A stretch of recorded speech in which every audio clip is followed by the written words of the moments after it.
Bismillahirrahmanirrahim. Assalamualaikum warahmatullahi wabarakatuh. Waalaikumsalam Waalaikumsalam warahmatullahi warahmatullahi wabarakatuh. wabarakatuh. Alhamdulillahirrabbilalamin. Marilah kita awali kegiatan rutin Jumat malam kita kali ini dengan bacaan basmalah. Basmalah. Bismillahirrahmanirrahim. Bismillahirrahmanirrahim. Alhamdulillahirrabbilalamin. Wassalatu wassalamu ala asrofil anbiya'i wal mursalin wa ala alihi wa sahbihi ajmain. A'udzubillahi minasyaitonirrajim. Bismillahirrahmanirrahim.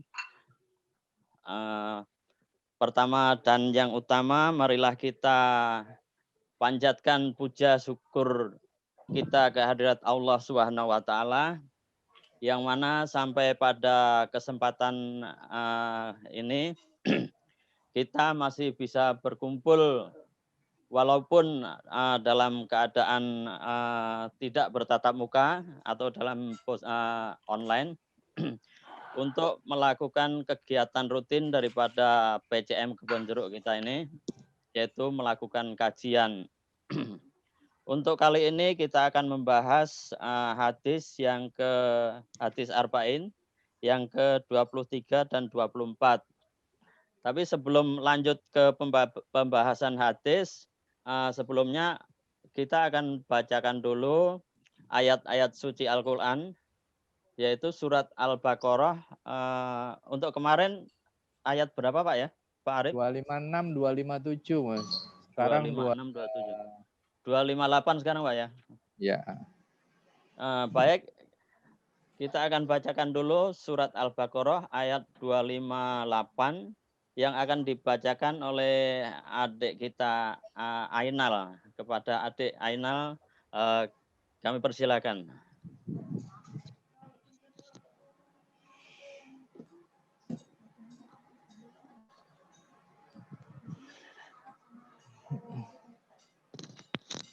Assalamualaikum warahmatullahi wabarakatuh. Waalaikumsalam warahmatullahi wabarakatuh. A'udzu billahi minasyaitonir rajim. Bismillahirrahmanirrahim. Alam tara ilal ladzi hajja Ibrahim fi rabbih an atahu Allahul mulk iz qala Ibrahim rabbil ladzi yuhyi Rabbiyal iz qala Ibrahim rabbiyal yuhyi wa yumitu qala ana uhyi wa umit qala Ibrahimu fa innallaha ya'ti bisamsi minal masyriqi fa'ti biha minal maghribi fabuhital ladzi kafar wallahu la yahdil qaumaz zalimin. Ayat berapa? 2 ayat. Au kallazi marra ala qaryatin wa hiya khawiyatun ala urushiha qala anna yuhyi hazihillahu ba'da mautiha famatahu Allahu mi'ata amin summa ba'asa qala kam qala labistu yauman aw ba'da yaum. Ya, benar. Qala bal labista mi'ata amin fanzur ila ta'amika wa syarabika lam yatasannah wanzur ila himarik walinaj'alaka ayatan linnasi wanzur ilal izami kaifa nunshizuha summa kaifa nushizuha summa naksuha lahma falamma tabayyana lahu qala a'lamu anna Allaha ala kulli syai'in qadir. Sadaqallahul azim. Assalamualaikum warahmatullahi wabarakatuh. Waalaikumsalam warahmatullahi wabarakatuh. Sadaqallahul azim, maha benar Allah dengan segala firman-Nya. Semoga yang membaca dan kita semua yang mendengarkan dapat pahala dari Allah yang dengan berlipat ganda. Untuk mempersingkat waktu, ini berhubung pembahasan hadis ini sepertinya agak panjang. Kita langsung serahkan saja pada guru kita yang akan membahas hadis ini, yaitu kepada Pak Ustadz Effendi. Kepada Pak Ustadz Effendi kami persilahkan. Bismillahirrahmanirrahim. Assalamualaikum warahmatullahi wabarakatuh. Waalaikumsalam warahmatullahi wabarakatuh. Alhamdulillah alladzi arsala rasulahu bil huda wa dinil haq liyudhhirahu 'alad dini kullih wa kafa billahi syahida.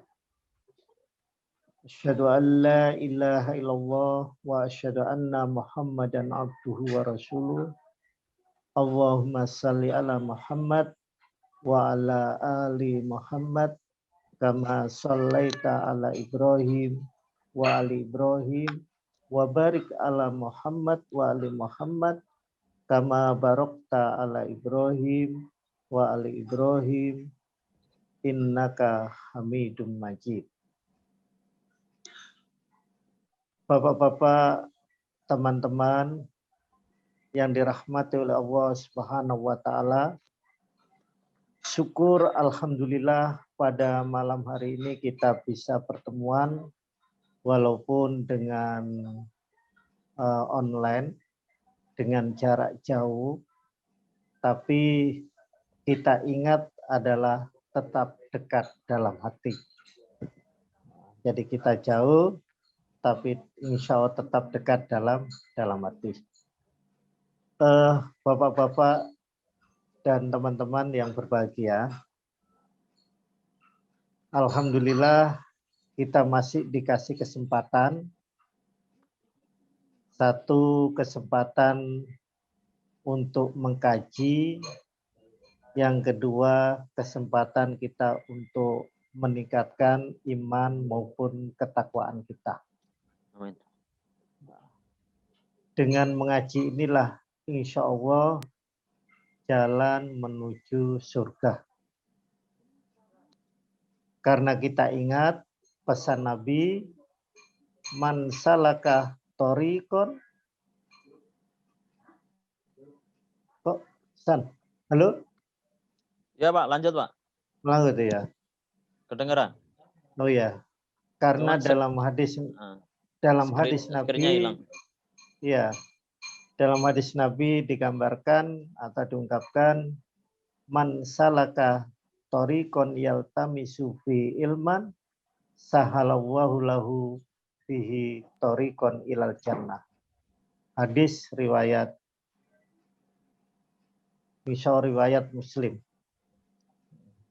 Barang siapa menuju untuk menuntut ilmu, maka Allah mudahkan baginya masuk ke dalam surga. Jadi kalau melihat hadis ini, menuju jalan surga itu ternyata harus pakai ilmu. Beramal harus berilmu. Kalau kita beramal tidak ada ilmunya, takutnya nanti sia-sia. Nah, mudah-mudahan dengan mengkaji ini kita bisa mengamalkan Islam dengan berdasarkan ilmu. Bapak-bapak, teman-teman yang berbahagia, ini mau saya Pak Haji Amarilla. Ya, Pak. Assalamualaikum. Waalaikumsalam warahmatullahi wabarakatuh. Pak Arif, Assalamualaikum. Waalaikumsalam warahmatullahi wabarakatuh. Nggih, Pak tadi. Ya, berarti Pak Sunu. Assalamualaikum. Waalaikumsalam warahmatullahi wabarakatuh. Waalaikumsalam. Mas Parno, karena Nggih. tadi sudah salam, nggak salam lagi. Nggih, nggih. Salam lagi lah Pak, nggak apa-apa Iya. Pak, 2 kali. Nggih. Lanjut, Pak, lanjut. Bapak-bapak, kita teruskan. Pada malam hari ini kita mencoba mengkaji hadis yang ke-23. Hadis ini menerangkan beberapa kebaikan itu sebagai sedekah. Bismillahirrahmanirrahim. An Abi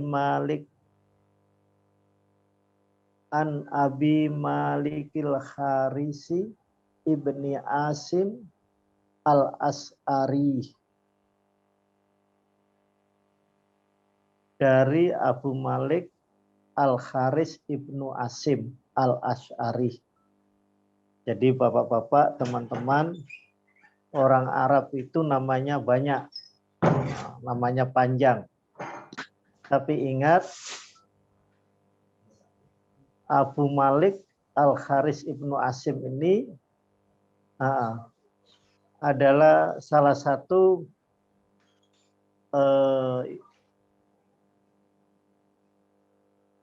Malik Al-Haris ibnu Asim ini salah satu sahabat Rasulullah. Ya. Dalam hadis ini digambarkan bahwa hadis ini dari Malik Haris bin Asim al-As'ari. Jadi agak sulit ya, Malik Al-Haris ibni Asim al-As'ari. Jadi Pak Malik sendiri itu kalau kita lihat kan seperti Malik sendiri, Haris sendiri gitu. Padahal namanya Abu Malik Al-Haris ibnu Asim al-As'ari. Nah, Ibni Asim As'ari itu anaknya Pak Asim As'ari. Jadi disebut Malik anaknya Bapak Asim al-As'ari. Rodiyah telah meridhai Allah anhu darinya. Qala berkata Malik Al-Haris ibnu Asim al-As'ari. Qala bersabda Rasulullah Shallallahu Alaihi Wasallam. Jadi qala yang pertama itu berkata Malik Al-Haris. Dia menceritakan bahwa Rasulullah bersabda. Jadi kita masih ingat kalau Nabi yang bicara itu istilahnya bersabda. Kalau Allah yang bicara namanya berfirman. Kalau kita yang bicara bisa juga ngobrol. Itu ngomong atau ngobrol.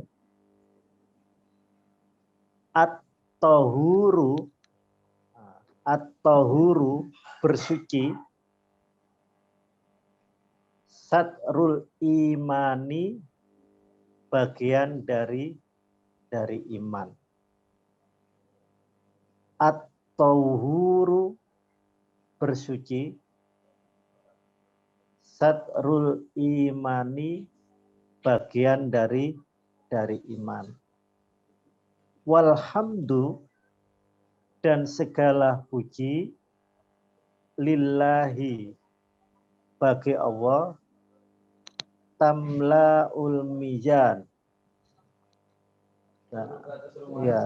Tamlaul mizan memperberat timbangan.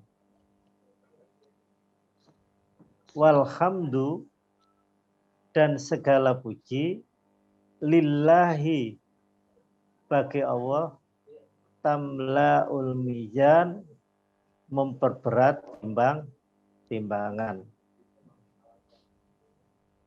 Atau bisa orang itu memenuhi. Wassubhanallah, walhamdulillah, tamlani, atau tamla'u, dan subhanallah walhamdulillah tamlani, memenuhi, atau tamla'u, atau memenuhi ma bainas samawati, di antara langit, wal ardi, dan bumi. Wassolatu, dan solat, nurun, sebagai cahaya. Wassolatu, solat, nurun, sebagai cahaya. Wassodaqatu, dan sodaqo, burhanun, sebagai bukti. Burhan, atau bukti nyata, ya. Wassodaqatu burhanun, bukti nyata. Wassabaru, dan sabar, diyaun, sebagai pelita. Wal Qur'anu, dan Quran, hujjatun, sebagai hujjah atau argumen. Laka, bagi engkau, au alaika, atau atas engkau. Wal Qur'anu, dan Quran, hujjatun, sebagai hujjah, laka, bagi engkau, au alaika, atau atas engkau. Kullu nasin, setiap manusia, yahdu, pagi-pagi, fabai'un,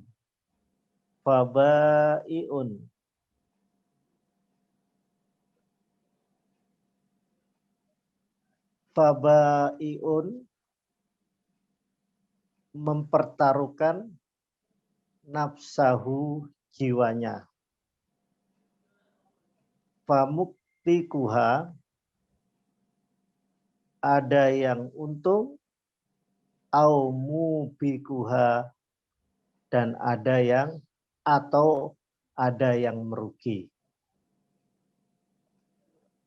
Fabai'un, ia pertaruhkan nafsahu, dirinya. Famuktikuha, ada yang untung, au mubikuha, dan ada yang merugi. Rawahu Muslim.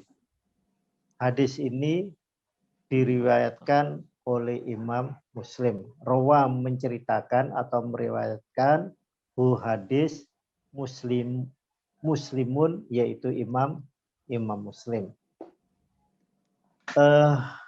Bapak-bapak, teman-teman yang berbahagia, hadis ini menerangkan tentang kebaikan. Itu adalah sebagai sedekah. Di antaranya yaitu yang menjelaskan at-tuhuru sadrul iman.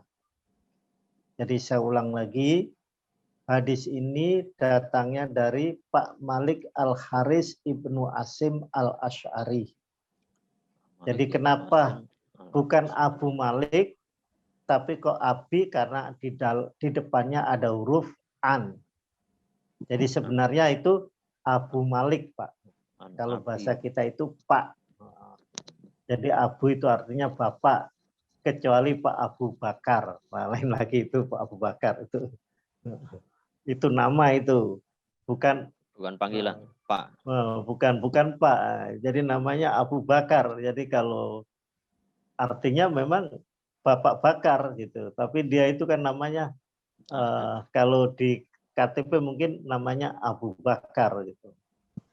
Jadi bukan panggilan dia, tapi nama sebenarnya Abu Bakar. Gitu. Padahal Abu itu artinya bapak. Hadis ini menceritakan tadi bahwa Rasulullah pernah bersabda, bersuci itu bagian dari iman. Jadi kalau kita melihat kita bersuci, apakah menghilangkan hadas, ya, atau kita menghilangkan hadas. Hadas itu ada yang hadas kecil, ada yang hadas besar. Ainal tahu nggak hadas kecil, hadas besar? Ainal lagi di dalam, Pak. Oh enggak. Nal, dengar hadas besar, hadas kecil tahu nggak, Nal?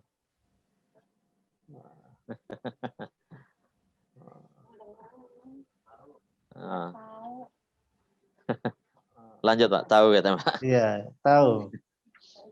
Jadi kalau hadas kecil itu diakibatkan satu mungkin kita buang air kecil maupun buang air besar. Tapi kalau hadas besar itu disebabkan karena mungkin melakukan jima atau hubungan badan suami istri, itu harus melakukan hadas, melakukan mandi besar atau hadas besar. Jadi bersuci, mandi wajib. Iya, mandi wajib. Jadi bersuci itu bagian dari iman. Jadi saya nggak tahu kalau orang non Muslim mungkin nggak memperdulikan itu, Pak. Atau mungkin orang Islam, tapi banyak yang nggak mendulikan bahwa bersuci itu adalah bagian dari iman. Saya sering lihat, maaf ini, kadang-kadang orang bawa mobil, tiba-tiba berhenti, dia langsung buka pintu, lah di situ dia pipis juga gitu. Jadi pipis itu lah. Ini apa ya? Jadi nggak memperhatikan bahwa itu adalah bagian dari keimanan seseorang. Belut kali Pak. Ya mungkin kalau terpaksa ya, kalau darurat ya itu boleh-boleh aja Pak gitu. Tapi kayaknya sering muncul budaya seperti itu Pak. Jadi bersuci ini tanda bukti keimanan seseorang itu harus diperhatikan tadi itu kalau kita melakukan tadi itu hubungan badan suami istri. Nah, mungkin yang nggak ngerti Islam ya udah, tapi dalam Islam harus ada aturannya. Kita mau sholat harus membersihkan, yaitu tadi itu membersihkan hadas kecil atau bersuci karena hadas kecil, karena bersuci karena hadas besar kan ada gitu. Lah inilah salah satu bukti bahwa keimanan seseorang itu memperhatikan adalah kesucian. Nah, ini mudah-mudahan kita memperhatikan seperti itu. Untuk itu kami mengharapkan masjid-masjid itu antara tempat buang air kecil dan tempat wudhu itu sebenarnya harus dipisah. Saya pernah sholat di masjid daerah Cinere, Pak. Ini sekedar gambaran yang mengolah masjid ya. Itu antara orang ke kamar mandi atau ke kamar kecil, ke tempat wudhu itu nggak bisa, seperti masuk mall. Jadi terkunci dia. Jadi lewatnya itu beda. Setelah itu pun dia dari situ, itu ada kobakan air yang mengalir atau ada air yang mengalir gitu. Nah, ini kadang-kadang kita masih belum memperhatikan, tapi sekarang sudah ada masjid-masjid yang diolah dengan baik. Jadi kalau orang itu buang air kecil, dia nggak bisa ke tempat wudhu sebelum menginjak air yang Keset. iya, bukan keset, Sebagai Pak. Ada enggak, air, ada istilahnya khusus. sebagai kesetnya buat cuci Iya, bekas kamar mandi. iya.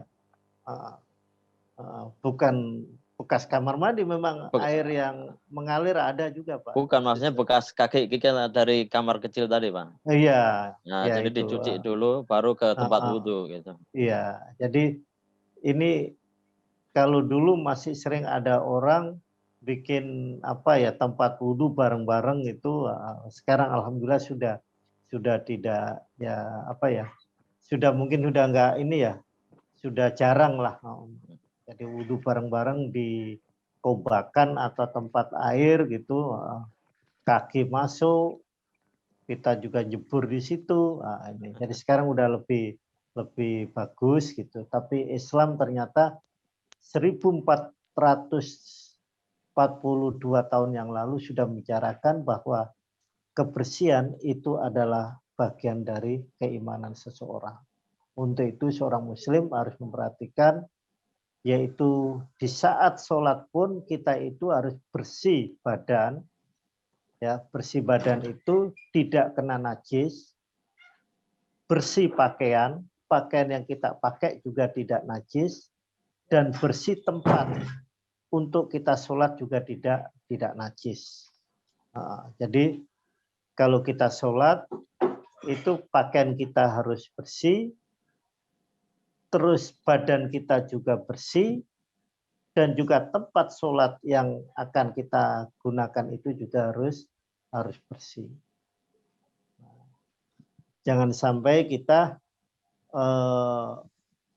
nggak peduli seperti itu. Jadi kalau di kampung dulu itu orang mau sholat celananya dibuka dulu itu, taruh pinggir gitu. Ya, tapi kalau celananya tadi dipakai terus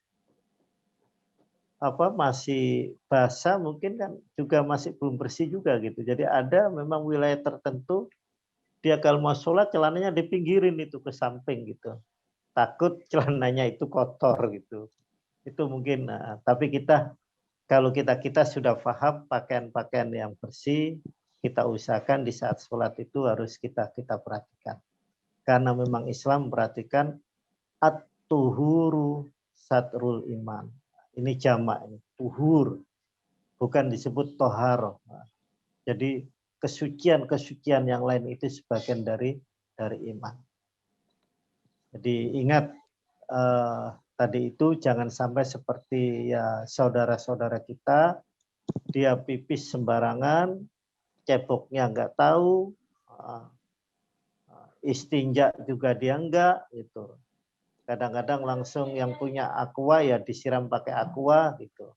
Tapi kan khawatir kena celananya juga gitu. Nah, ini. Jadi kita bersuci ini kita harus hati-hati karena ini tanda keimanan seseorang itu bisa dilihat dari bersucinya.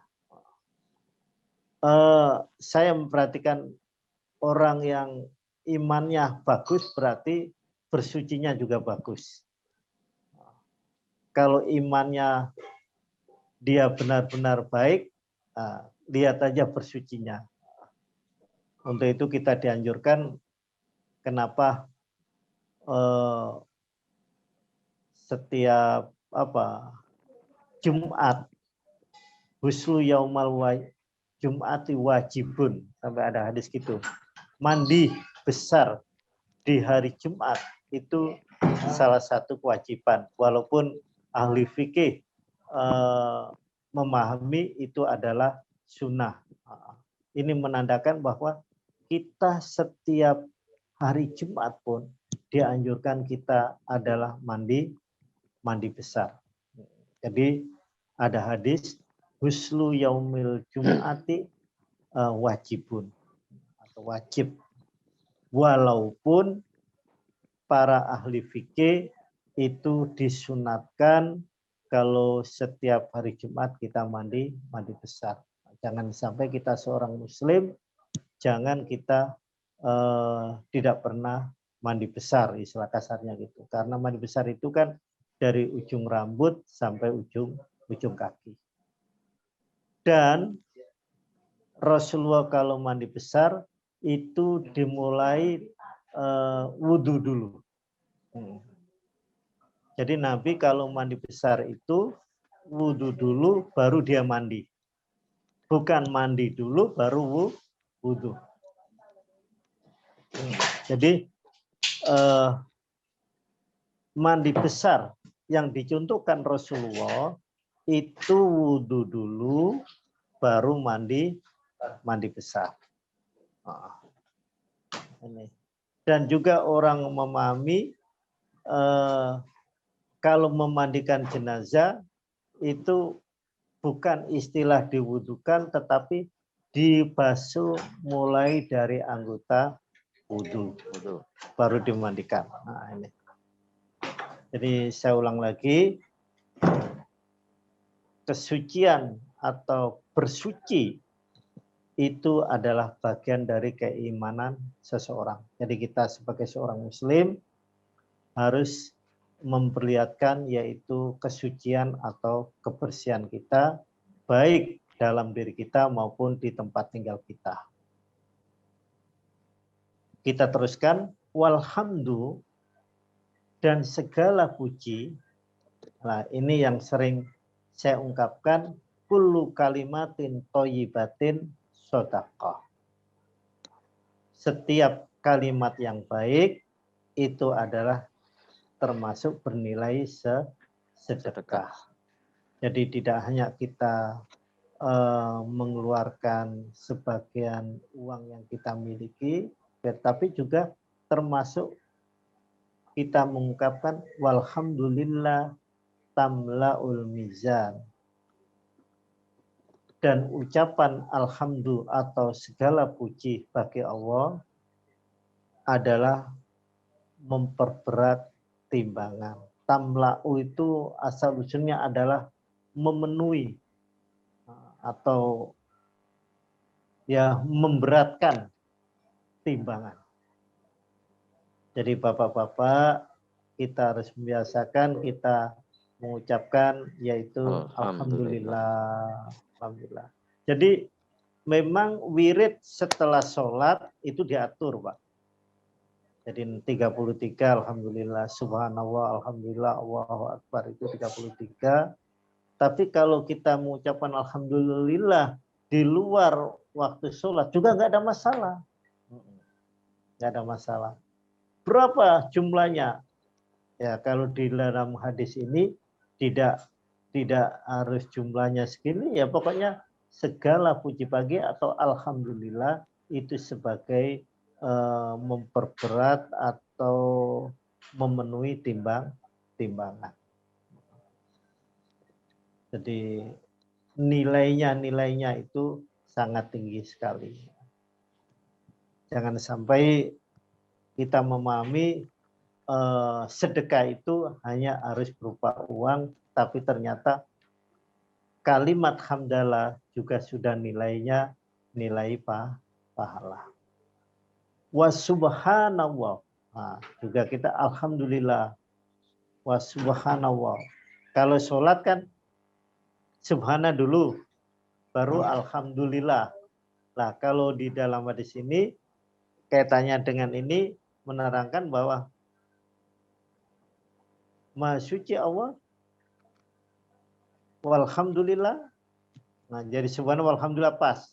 Yang kedua ini. Jadi kalau dalam hadis ini subhanallah walhamdulillah tamlani memenuhi au tamla'u ya. Nah, jadi tamlani memenuhi keduanya, au tamla'u atau memenuhi ma bainas samawati wal ar di antara langit dan bumi.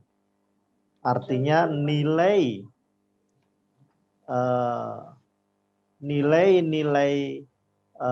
ungkapan bacaan subhanallah walhamdulillah itu yaitu antara langit dan bumi. Untuk itu ingat saya, Bapak-bapak, di saat orang dia melakukan tawaf maupun sa'i, itu lebih banyak orang mengucap alhamdulillah, subhanallah, wala ilaha illallah, wallahu akbar, subhanallah, walhamdulillah, wala ilaha illallah, wallahu akbar. Mungkin Pak Haji Amarila masih ingat kalau orang di saat tawaf maupun dia sa'i, banyak ini yang diungkapkan. Subhanallah, walhamdulillah, wala ilaha illallah, wallahu akbar. Jadi sederhana tetapi apa ya? Kalau bekal yang dikasih dari Departemen Agama itu kan penuh sekali, Pak. Saya pikir kalau ngapalin itu sambil baca juga malah ditubruk jamaah yang lain itu. Jadi hadis ini luar biasa. Jadi cukup subhanallah, walhamdulillah, wala ilaha illallah, wallahu akbar. Karena ini hadisnya itu. Halo, iya Pak. Kalau ngikutin buku yang dari Departemen Agama, nggak bisa kita, habis satu buku zikirnya waktu tawaf. Digantung itu di leher tuh. Ketubruk jamaah lain, Pak. Nah itu. Apalah. Nggak bisa apal itu orang yang apalagi yang udah tua-tua mana mungkin apal itu satu buku. Apa membaca sambil jalan juga apalagi bisa nabrak orang tuh. Kesandung, Pak.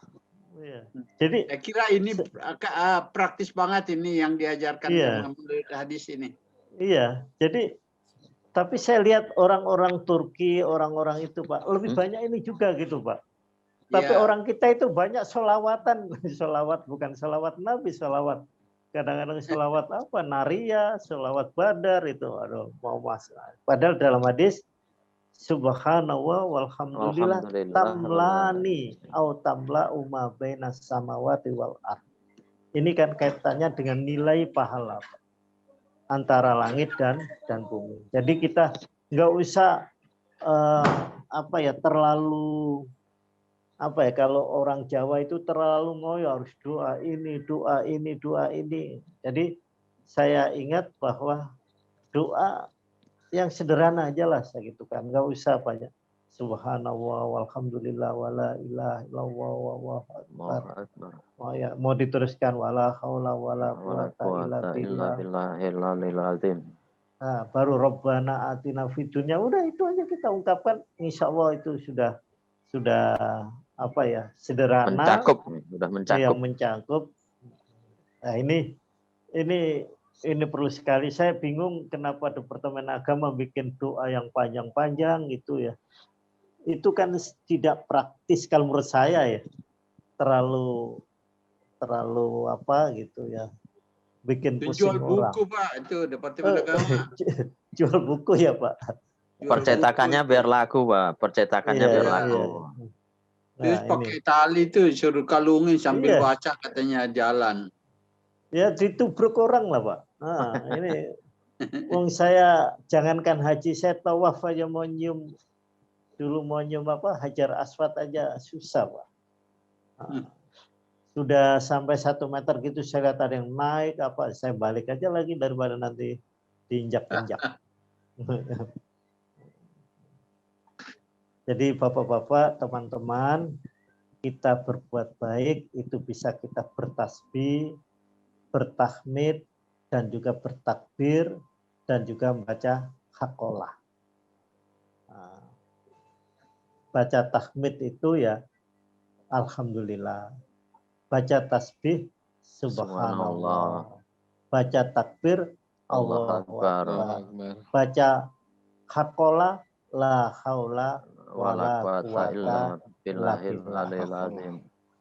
Jadi itu yang kita ingat istilah-istilah. Untuk itu kata takbir. Kalau orang demo kan Allahu Akbar. Nah, itu berarti kalau ada komandan yang memberikan komando seperti itu, kita dianjurkan untuk bertakbir. Jadi ingat istilah-istilah tadi itu. Takbir, Allahu Akbar, hamdalah, alhamdulillah, tasbih, subhanallah, haqqolah, la haula wala quwata illa billah. Mudah-mudahan Bapak-Bapak ini bisa diamalkan di saat kita naik kendaraan maupun kita dalam keadaan istirahat, kita bisa bertasbih baik di waktu sore maupun di waktu pagi. Jangan waktu kita sia-sia nggak baca apa-apa. Jadi manfaatkan. Nah, karena ini termasuk adalah kalimat thayyibah, kalimat yang baik. Atau istilah hadis Nabi, kullu kalimatin shadaqah. Setiap kalimat yang baik bernilai shadaqah. Jadi Islam memberikan alternatif. Jadi jangan sampai kita kalau berbuat baik itu hanya yang kaitannya dengan uang atau apa, tapi ternyata tidak seperti kebaikan-kebaikan, pujian-pujian, ternyata itu juga bernilai sedekah atau kebaikan. Was-sholatu nurun, dan sholat sebagai cahaya, nur, sebagai petunjuk dalam kehidupan kita. Jadi saya ingat bahwa kita sholat itu salah satu di antaranya kita melakukan audiensi terhadap Rabb kita. Jadi Bapak-Bapak, di saat kita sholat, kita melakukan munajat atau kita melakukan audiensi, mengadu persoalan kehidupan kita. Ternyata dalam hidup ini, ya nggak usah orang lain Pak, termasuk saya aja lah. Urusannya ya beda-beda. Setelah pensiun, urusannya beda lagi. Di waktu masih kerja, urusannya beda lagi. Anak sebelum nikah, beda. Setelah nikah, beda. Lah, urusan-urusan itu ternyata di saat kita melakukan sholat, secara tidak langsung kita melakukan munajat atau audiensi, mengadu persoalan hidup kita. Saya ingat dalam hadis Nabi, sebenarnya itu panjang, tapi saya ingat dalam matan isinya itu, yang intinya itu, al-musolli yunaji robbahu. Hadis riwayat Muslim ini Pak. Al-musolli, orang yang sholat, yunaji. Yunaji itu bermunajat, berbisik-bisik, ada keinginan terhadap Rabb-nya. Nah, jadi kalau kita selalu melakukan sholat, walaupun kita minta, tetapi secara tidak langsung kita sudah mengadu persoalan hidup kita. Lalu yang menjadi pertanyaan, lah kok nggak dikabul-kabulkan umpamanya? Kita harus ingat, kalau belum dikabulkan atau tidak, itu adalah hak prerogatif Allah. Jadi kalau umpamanya kita mengadu persoalan-persoalan hidup kita, ternyata kok belum dikabulkan, lah itu adalah hak Allah. Jadi kita nggak bisa memaksa. Atau Allah lebih tahu apa yang kita inginkan. Boleh jadi yang kita anggap baik di mata Allah kurang pas. Nah,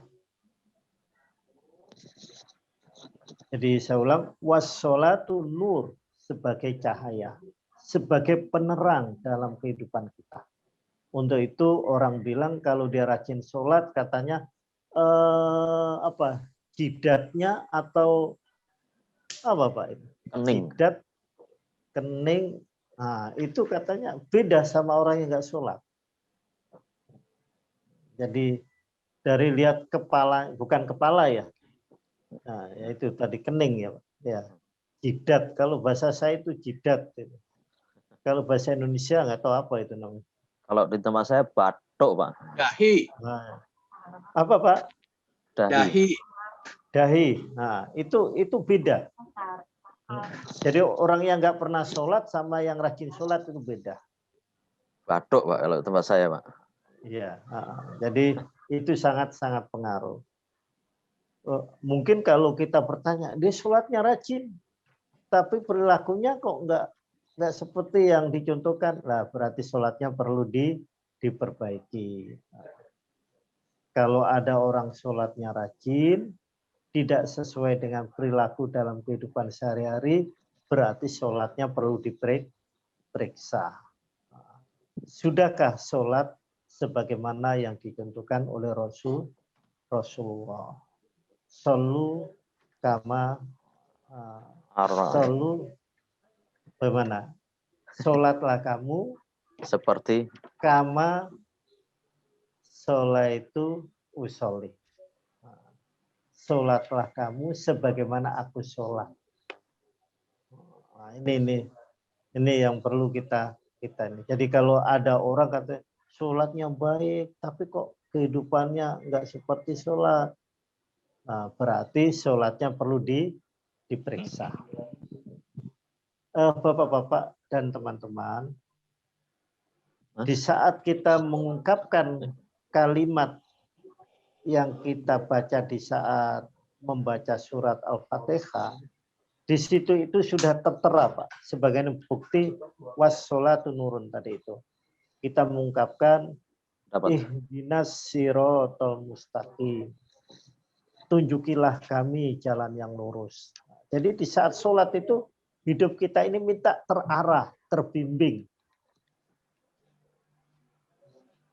Jalan yang lurus yang bagaimana? Siratal ladzina an'amta alaihim. Yaitu jalannya orang-orang yang kau beri nikmat. Nah, jadi orang-orang jalan yang lurus itu adalah jalannya orang-orang yang kau beri nikmat. Tapi bukan jalannya orang-orang yang dibenci dan bukan jalannya orang sesat. Jadi itu kehidupan kita di saat sholat itu selalu kita mengungkapkan seperti itu. Minimal itu adalah kalau kita sholat wajib 17 kali. Kita mengungkapkan ihdinas siratal mustaqim.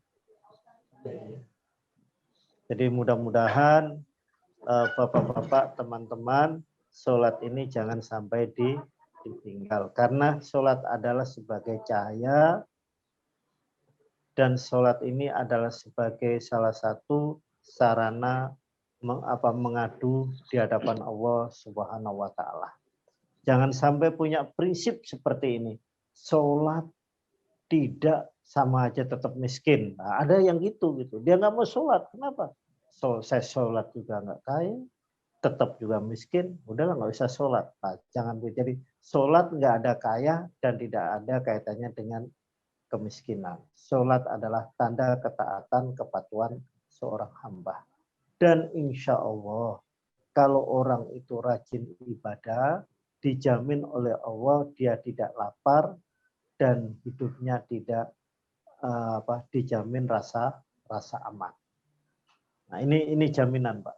Nah, jadi kalau kita membaca surat Al-Quraisy digambarkan itu falyabudu rabb hadzal bait alladzi at'amahum min ju' wa amanahum min khauf. Nah, maka beribadahlah kepada Allah yang punya Baitullah, yang memberikan makan di saat kita lapar dan memberikan rasa aman di saat kita ketakutan. Jadi dijamin hidup kita ini aman dan tidak kelaparan. Itu jaminan kalau orang yang ibadahnya baik, insya Allah. Was-sodaqatu burhanun. Dan sodako sebagai burhan, bukti benar tidaknya keimanan seseorang, itu dia ya harus melakukan sodako. Jadi jangan sampai kita ini sedekah mungkin nggak kayak kalau tadi kan kalimat thayyibah, Pak. Nah, ini mungkin kaitannya dengan kaitannya dengan materi. Nah, wasodaqatu burhan. Nah, jadi kalau tadi kan kaitannya dengan kalimat-kalimat yang baik, tapi sodako ini di sini disebutkan adalah kaitannya dengan materi. Burhanun yaitu sebagai bukti yang menunjukkan benar tidaknya keimanan seseorang. Jadi jangan sampai seorang muslim nggak pernah sedekah, nggak pernah sedekah yang kaitannya dengan materi, kecuali dia orang nggak punya atau nggak mempunyai apa-apa. Bahkan dia harus menempatkan sedekah. Wasabru diaun, dan kesabaran itu sebagai pelita. Kesabaran itu menjadi pelita. Maksudnya bahwa orang yang sabar itu insya Allah dia menjadi mudah dalam menghadapi persoalan. Dia jangan sampai kita menganggap bahwa sabar nggak ada nggak ada batasnya. Jadi dalam Islam kesabaran itu memang nggak ada batasnya. Sampai apa yang kita inginkan atau kita harapkan terkabulkan, itulah harus tetap kita jalani. Jadi sabar itu kalau saya pahami pengertiannya cukup sederhana, Pak. Tabah teguh menghadapi sesuatu masalah, tidak putus asa, sehingga apa yang diharapkan itu bisa terkabulkan. Jadi tabah teguh menghadapi sesuatu, tidak ada rasa putus asa, sampai apa yang diharapkan bisa terkabulkan. Jadi jangan sampai ada orang sabar kan ada batasnya. Nah, dalam Islam sabar tidak dibatasi. Karena ada orang menganggap begitu, bahwa sabar itu ada batasnya. Dalam hadis maupun dalam Al-Quran nggak ada istilah sabar itu harus dibatasi. Karena sabar mempunyai arti tadi itu, tabah teguh menghadapi sesuatu tanpa putus asa, sehingga apa yang diharapkan itu bisa terkabulkan. Saya contohkan begini, seorang yang datang ke dokter. Dokter akan menanyakan, apa Bapak rasakan? Kita menjawab, oh ini Pak sakitnya ini. Setelah itu seorang dokter memberikan resep. Setelah dibikinin resep, kita datanglah ke apotek. Setelah di apotek, kita antri juga. Ketepatan apoteknya ramai juga. Setelah kita dapat obat, obatnya kita minum. Setelah kita minum, itu proses. Nah, setelah proses, kita menunggu kesembuhan datangnya dari Allah. Jadi nggak langsung salah bin. Jadi as-sabru diaun. Kesabaran itu sebagai pelita. Wal Qur'anu hujjatun lak au alaika. Ini hampir sama karena laka bagimu atau atas engkau, alaika. Jadi kalau laka au alaika. Jadi kalau laka bagimu, au alaika atau atas engkau. Atau ya alaika atas engkau. Dan Quran sebagai hujjah. Sebagai argumen yang menuntut seorang muslim supaya dia berbuat sebagaimana yang diharapkan, dalam Al-Quran itu. Jadi sebagai hujah argumen yang mendukung dalam perjalanan manusia itu. Sebagai hujah. Kalau bahasa Jawa apa itu? Sebagai hujah.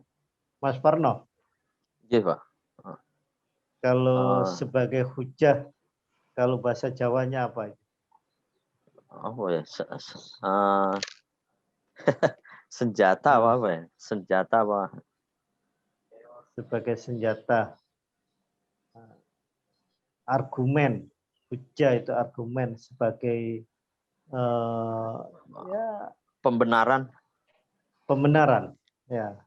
Apa aja marilah. Pedoman. Pedoman. Nah, pedoman yang enak. Jadi Quran sebagai pedoman bagimu atau atas kalian. Karena itu sebagai pedoman, ya ini harus kita mengkaji Al-Quran. Jangan sampai kita sama-sama mengaji, Pak. Kita sama-sama belajar. Karena semakin kita mengaji, ternyata semakin kita tahu kekurangan dalam diri kita sendiri. Termasuk saya. Jadi kalau semakin kita mengaji, memahami betapa kita ini kok semakin nggak ada apa-apanya. Untuk itu kita kenapa harus ada pengajian, karena disitulah mengasah, menambah wawasan atau ilmu terhadap pengetahuan sehingga menambah keimanan kita. Jadi wal Quran hujjah sebagai dasar, sebagai pedoman dalam kehidupan kita. Karena sebagai pedoman kita harus tahu ya bagaimana seorang hakim kalau nggak tahu pasal-pasalnya kan gitu. Kullun nas, setiap manusia yahdu. Yahdu itu dari hoda, artinya apa? Pagi-pagi. Ya. Fabai'u nafsah, yaitu membela atau menuntut setiap jiwa. Famu'tikuha au mubikuha. Jadi setiap pagi manusia itu ternyata dia selalu berusaha atau menuntut untuk berusaha apakah dirinya menjadi orang yang untung atau dirinya menjadi orang yang rugi. Yang untung berarti dia kehidupannya dia selalu berdasarkan nilai-nilai agama, tapi kalau dia yang tidak berdasarkan nilai-nilai agama, ya kehidupannya dia akan menjadi rugi. Jadi setiap manusia pagi-pagi itu ya orang macam-macam kehidupannya. Ada yang berusaha untuk menjadi orang baik, tapi mungkin ada orang usaha untuk menjadi orang yang nggak baik. Nah, itulah kita lakukan kan seperti itu. Hadis ini diriwayatkan Imam Muslim. Saya pikir itu bapak-bapak, teman-teman, saya mohon masukan-masukan dan tambahan-tambahan dari bapak-bapak, teman-teman dalam pengajian pada malam hari ini, yaitu membahas hadis yang ke-23. Terima kasih. Assalamualaikum warahmatullahi wabarakatuh. Waalaikumsalam warahmatullahi wabarakatuh. Terima kasih kepada Pak Ustadz Effendi yang telah menjabarkan atau menerangkan begitu panjang kali lebarnya. Mudah-mudahan kita bisa ambil manfaat dan menambah wawasan kita. Selanjutnya dari jamaah mungkin ada yang mau menambahkan gitu. Mungkin dari Pak Amarila Siregar barangkali ada sesuatu yang bisa disampaikan, Pak Siregar. Ada yang mau sapa kita, tapi di luar daripada apa yang kita bicarakan malam ini. Oh iya, Kira-kira waktunya agak apa? Boleh nggak? Boleh, Pak. boleh Pak. Pak. Untuk Ya mudah-mudahan ada manfaatnya gitu. Iya, untuk Pak. materi Terima untuk materi ini mungkin ada yang dipertanyakan dulu atau ditambahkan. Kalau emang nggak ada, baru Pak Siregar akan menyampaikan di luar materi. Saya, Oh Mas. iya, silakan deh yang lain. Kalau Ah, dari Pak Arif, silakan Pak Arif untuk yang berhubungan dengan materi dulu Pak. Maaf Pak Siregar ya. ya silakan. Oke, Pak Arif terima kasih silakan. Mas. Oke, terima kasih Mas Parno. Assalamualaikum Oke. warahmatullahi wabarakatuh. Waalaikumsalam warahmatullahi Waalaikumsalam wabarakatuh. warahmatullahi wabarakatuh. Bapak, saya ingin menanyakan tentang lafadz astagfirullahaladzim. Jadi kalau subhanallah walhamdulillah sampai Allahu Akbar begitu ya Pak ya, itu memenuhi langit dan bumi ya. Tapi Iya. kalau misalnya kita sering mengucapkan astagfirullah itu gimana Pak? Karena banyak sekali yang saya dengar astagfirullah ini hebat dan diucapkan berulang-ulang kali, ya istighfar. Berulang-ulang kali ini sampai ada yang menyatakan, oh kamu harus sering membaca istighfar, astagfirullah, astagfirullah, astagfirullah. Sehari 100, sehari 1000, sehari berapa begitu. Yang saya dengar begitu. Jadi dalam hadis tadi kan subhanallah walhamdulillah ini udah memenuhi langit dan bumi. Itu bagaimana Pak bobotnya gitu. Kalau istighfar ini. Gitu aja Pak. Terima kasih. Assalamualaikum warahmatullahi wabarakatuh. Waalaikumsalam warahmatullahi wabarakatuh. Terima kasih Pak Arif. Jadi kalau istighfar itu kaitannya dengan hadis yang lain. Salah satu kita setelah sholat dianjurkan kita istighfar. Ini kalau dalam hadis kalau nggak salah 3 kali ya. Astagfirullah. Ada yang nambahi astagfirullahaladzim. Tapi ada yang cukup astagfirullah, astagfirullah, astagfirullah. Karena perintahnya suruh istighfar. Istighfar artinya minta ampun kepada Allah. Nah, minta ampun kepada Allah itu tidak karena punya salah. Ya, karena Rasulullah sendiri dia melakukan istighfar dalam hadis itu digambarkan ya kurang lebih 100 kali Pak sehari. Jadi minta ampun kepada Allah. Jadi enggak. Lalu kita bertanya, lah kok Nabi Muhammad minta ampun ya kan udah dijamin oleh Allah kan gitu, mungkin kita tanya gitu ya. Jadi ibadah yang dilakukan Rasulullah Pak itu adalah tanda rasa syukur. Beda dengan kita. Kalau kita ini masih ada rasa takut diadab atau takut mendapatkan murka dari Allah. Tapi ketaatan dan kepatuhan Rasulullah yang dilakukan Pak, termasuk istighfar, termasuk sholat, itu dalam rangka yaitu mendekatkan diri kepada Allah. Nah inilah yang pernah ditanyakan oleh Aisyah kepada Rasulullah. Rasul, kenapa malam tetap masih ibadah, kakinya bengkak? Tapi Nabi hanya menjawab kalimat yang sederhana Pak. Afala an akuna abdan syakura. Kalau nggak salah begitu. Apakah saya tidak boleh menjadi seorang hamba yang bersyukur? Jadi Rasulullah ibadah yang telah dilakukan itu dalam rangka rasa syukurnya kepada Allah. Nah, kalau kita masih ada karena takut adab, dikutuk atau dihukum. Jadi istighfar itu juga ada perintahnya Pak. Jadi dalam Quran juga banyak ya kalimat-kalimat istighfar itu banyak ya. Jadi kalau kita baca surat surat Idza jaa nasrullahi wal fath wa ra'aitan nas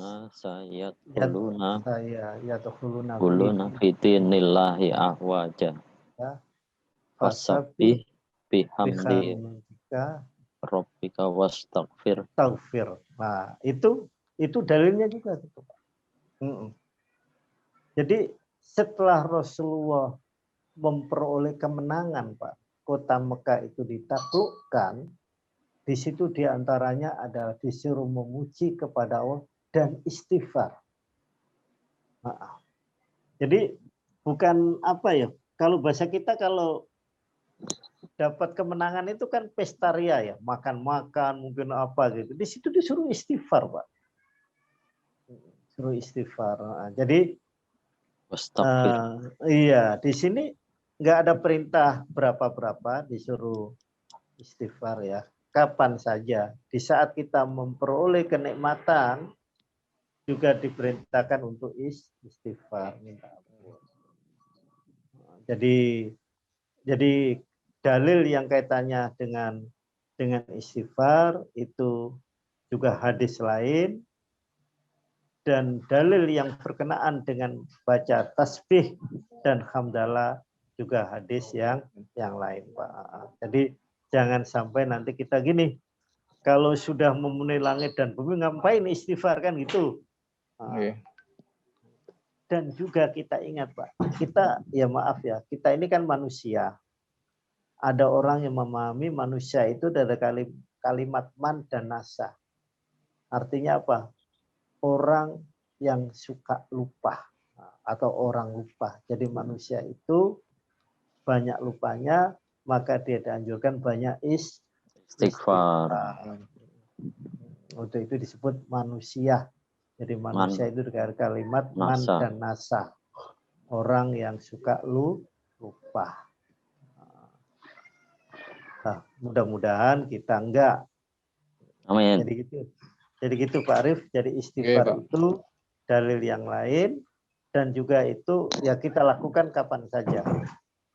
Jadi bisa aja wirid kita umpamanya setelah sholat subuh umpamanya kita istighfar 100 kali umpamanya gitu. Bahkan saya lihat hadis yang lain, Pak, di dalam diri kita ini ada apa ya? Ada setiap seperti tangan itu, Pak. Ada apa istilahnya? Ruas-ruas. Sedekah, ruas-ruas. Itu sebanyak 360 berapa ya? Ya 360. 360. Itu setiap pagi, Pak. Itu punya kewajiban kita kasih sedekah, Pak. Lah minimal sedekahnya tadi itu. Subhanallah, alhamdulillah, wala ilaha illallah. Ditambah astagfirullah bisa ya, Pak ya? Astagfirullah. Bisa, Pak. Subhanallah, alhamdulillah, wala ilallah. Enggak apa-apa, Pak. Kan termasuk kan. Subhanallah, alhamdulillah, wala ilaha illallah, wallahu akbar. Boleh ya, Pak ya? Boleh, Pak. Jadi istighfar itu kita lakukan kapan saja. Memang setelah sholat itu diatur. Tapi di luar sholat itu ya berapapun. Kapanpun kita naik mobil, naik motor, daripada kita nggak baca nyanyi lah. Saya lihat itu ada orang itu musiknya besar sekali gitu sambil ganggu orang lain kan. Saya lihat kadang-kadang juga ada orang itu sambil goleng-goleng kepala, Pak. Ternyata itu dengerin musik juga gitu, goleng-goleng kepala. Kirain geleng-geleng kepala, la ilaha illallah, la ilaha illallah, la ilaha illallah. Karena la itu, ilaha illallah juga. Iya. Itu kan ada yang dia sebut Islam gede-gede. La ilaha illallah. La ilaha illallah. Nah, terus ya Mas ya? Ya, kita mengucapkan la ilaha illallah juga nggak harus godek-godek iya, kepala kita goyang-goyangkan juga nggak harus. Mungkin supaya nggak ngantuk atau apa mungkin ya. Enggak, Pak, emang ada itu, Pak. Di Banyuwangi itu namanya teman-teman sebut itu Islam gede-gede. La ilaha illallah, la ilaha illallah. Itu sambil senam, Pak. Senam. Oke, Pak, cukup, Pak. Cukup Pak Arif ya. Cukup Mas ya. Yang lain barangkali yang masih berhubungan dengan materi. Sebentar Pak Siregar ya. Ya, silakan. Kalau nggak ada, mungkin saya ada pertanyaan dikit nih Pak. Mungkin juga jawabannya nggak usah terlalu panjang karena waktu juga sudah larut. Masih nunggu pertanyaan dari Pak Siregar juga. Saya mau tanya dikit nih mengenai kalau kita sholat, misalnya kita lagi kerja pakai celana pendek itu kan kena kotor Pak ya, kotor dalam arti bukan najis. Terus kita pakai sarung Pak, itu boleh nggak? Nah kalau misalnya kita pakai pakaian dalam, kita merasa nih pakaian dalam kita ini kena najis gitu. Dan kita lepas, jadi nggak pakai pakaian dalam tapi pakai sarung aja Pak. Nah itu gimana Pak? Ya nggak apa-apa Pak. Nah, terima kasih Pak. Jadi nggak apa-apa Pak. Kalau kotor harus kita buka Pak memang. Jadi karena syarat sah sholat itu harus bersih, termasuk bersih hadas dari pakaian tempat. Nah, itu harus Pak. Jadi nggak pakai pakaian dalam? Nggak masalah. Nggak apa-apa Mas, orang ikhram aja nggak pakai apa-apa tuh Mas ya. Wah haji itu malah suruh buka semua tuh. Tapi kalau istilahnya yang misalnya celana pendek itu kotor kena tanah atau debu gitu, terus kita langsung pakai sarung itu nggak apa-apa. Jadi kalau tanah debu itu Pak belum tentu najis Pak. Iya justru kita merasa jadi kalau ini nggak najis nih, udah langsung pakai sarung aja gitu. Jadi kalau debu atau tanah itu belum tentu najis. Bahkan debu itu juga sebagai alat untuk tayamum juga bersuci. Jadi kita nggak, kalau umpamanya merasa celana kita kotor ya kita buka, kita cebok dulu baru kita sholat.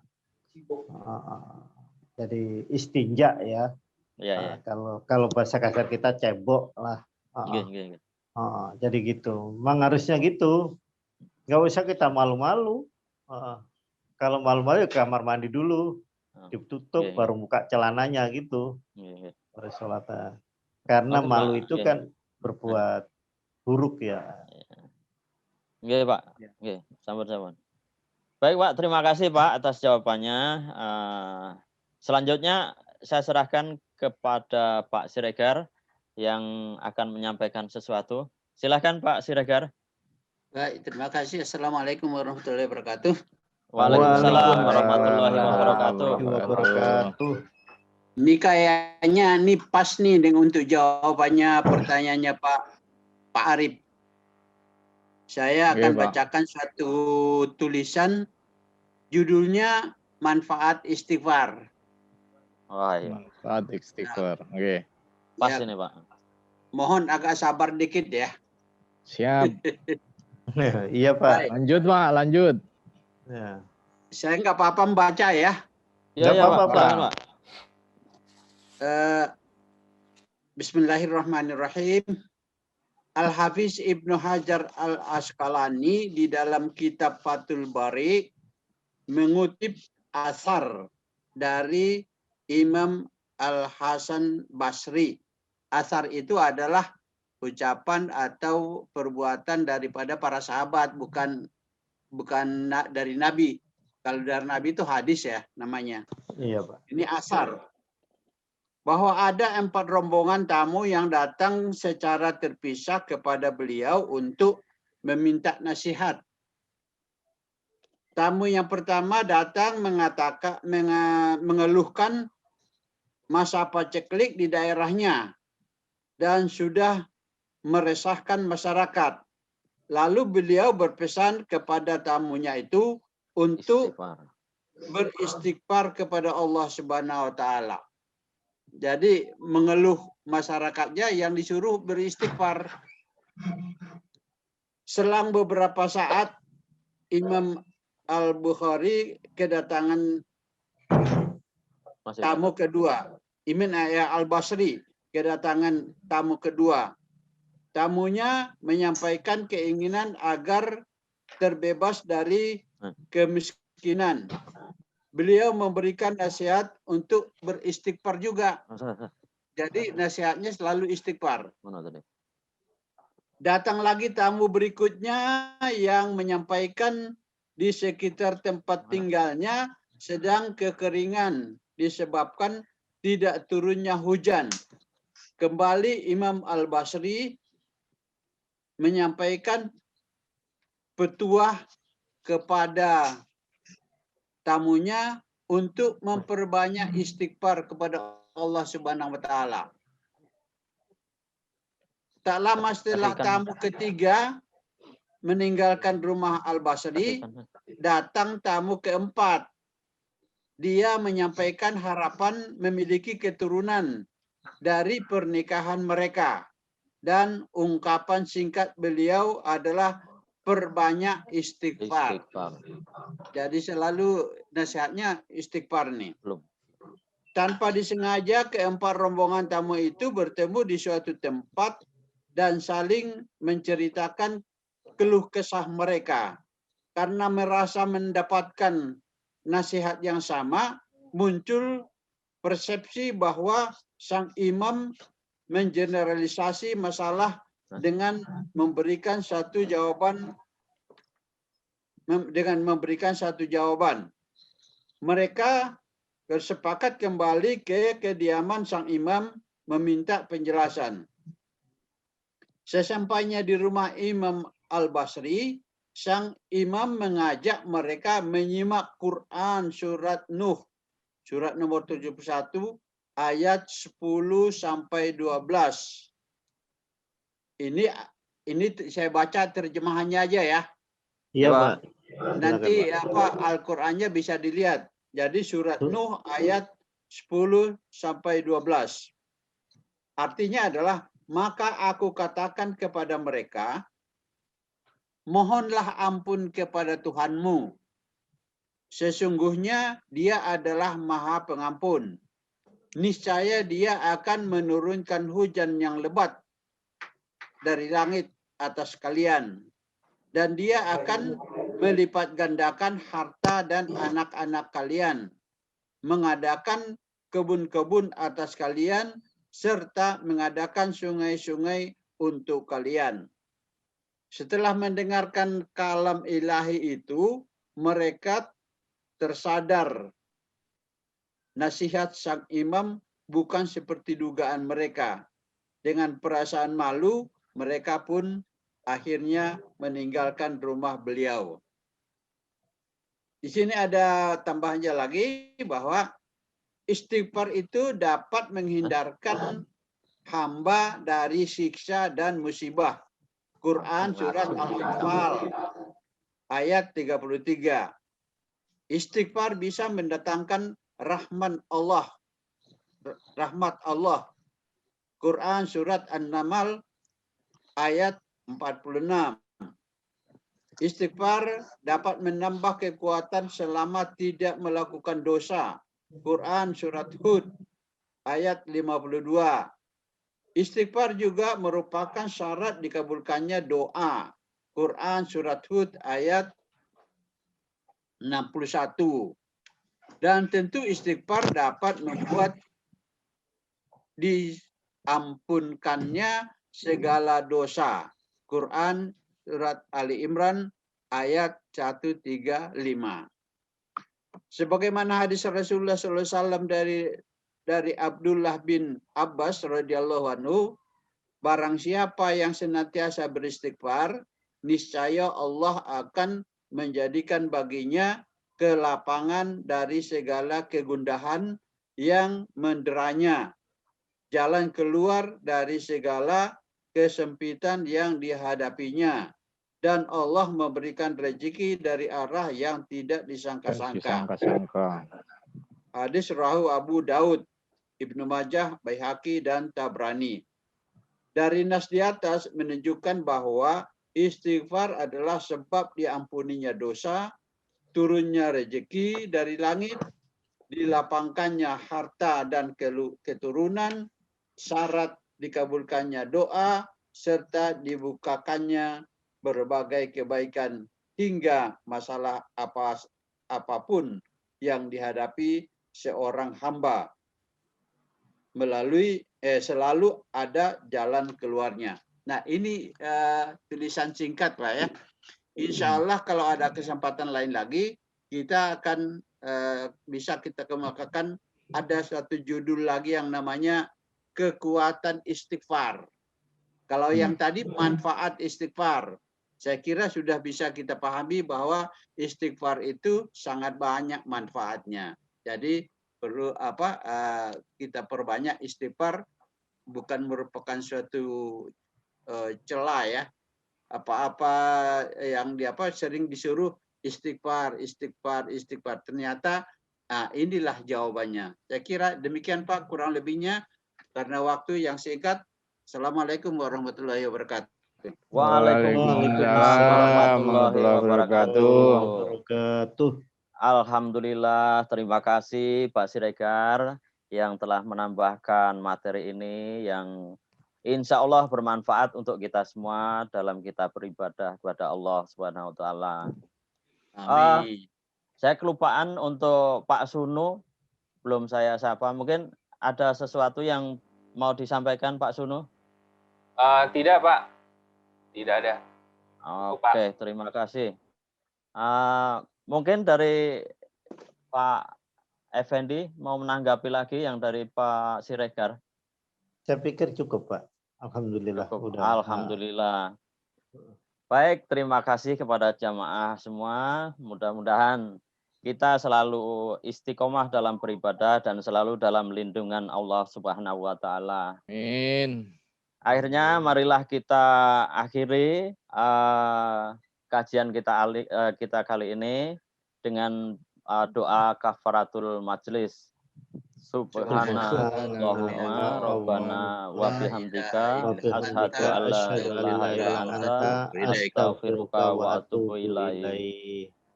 Terima kasih, mohon maaf sebelumnya, lebih kurangnya. Billahi taufiq wal hidayah. Wassalamualaikum warahmatullahi wabarakatuh. Waalaikumsalam warahmatullahi wabarakatuh. Sudah terjawab ya Pak Arif ya? Sudah Pak, Alhamdulillah, matur nuwun Pak.